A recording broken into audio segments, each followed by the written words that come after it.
നമുക്ക് എന്തൊരു ചെറിയൊരു ഹാൻഡ് വർക്ക് കണ്ടാലോ, ബിഗിനേഴ്സിനൊക്കെ എന്തായാലും യൂസ്ഫുൾ ആവും കേട്ടോ.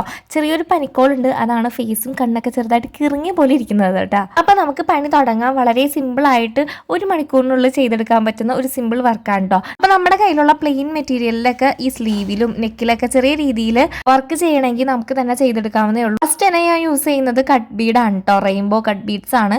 പിന്നെ അതൊരു ലെയർ സ്റ്റിച്ച് ചെയ്തതിന് ശേഷം ഞാൻ 3mm ബീഡാണ് യൂസ് ചെയ്യുന്നത്. ഇത് ഭയങ്കര സിമ്പിളാണ് കേട്ടോ നമുക്ക് ആരി വർക്ക് ചെയ്തെടുക്കാനായിട്ട്.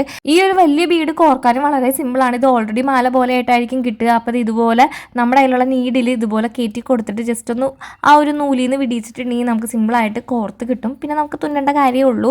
ഇതുപോലെ ആരി വർക്ക് അറിയാത്തവരാണ് എങ്കിൽ നിങ്ങൾക്ക് സാധാ നീഡിൽ വെച്ചിട്ട് വർക്ക് ചെയ്യാൻ പറ്റും. അതിനായിട്ട് നീഡിൽ നമ്പർ 12 എന്ന് പറഞ്ഞ നീഡിലാണ് വാങ്ങിക്കേണ്ടത് കേട്ടോ. അത് സാധാരണ ഈ നൂല് സൂചിയൊക്കെ ഉള്ള കടകളിൽ കിട്ടും. അപ്പോൾ ആ സൂചി യൂസ് ചെയ്തിട്ട് സിമ്പിളായിട്ട് തുന്നി നമുക്ക് വർക്ക് ചെയ്യാവുന്നേ ഉള്ളൂ. അപ്പോൾ ഇവിടെ ഞാൻ ഇതുപോലെയാണ് വർക്ക് ചെയ്തിട്ടുള്ളത്. ഇതിൻ്റെ ഇടയിൽ കുറച്ച് ഗ്യാപ്പ് ഉണ്ട്. അപ്പോൾ അതൊന്ന് ഫില്ല് ചെയ്യാനായിട്ട് കുന്തൻ സ്റ്റോൺ ഒട്ടിച്ച് കൊടുക്കാണ്ടോ ചെയ്യുന്നത്. അപ്പോൾ കുറച്ചും കൂടി ഒരു ഹെവി ലുക്ക് തോന്നും.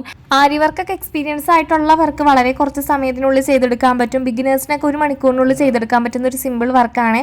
എന്നാൽ ഈ ക്യാമറയിൽ കാണുന്ന പോലെയല്ല, നേരിട്ട് കാണാനായിട്ട് സിമ്പിൾ ആയിട്ടുള്ള ഒരു ഹെവി ലുക്ക് തോന്നുകയും ചെയ്യൂട്ടോ. സ്റ്റിച്ചിങ് കഴിഞ്ഞിട്ടുള്ള ഫൈനൽ ലുക്ക് അടുത്ത വീഡിയോയിൽ കാണിച്ചു തരാം. അപ്പോൾ ഈ ഒരു വർക്ക് ഇഷ്ടപ്പെട്ടോ ഇല്ലയോ എന്ന് കമന്റ് ചെയ്യാൻ മറക്കണ്ട. കൂടെ സബ്സ്ക്രൈബ് കൂടി ചെയ്യണേ. ടാറ്റാ.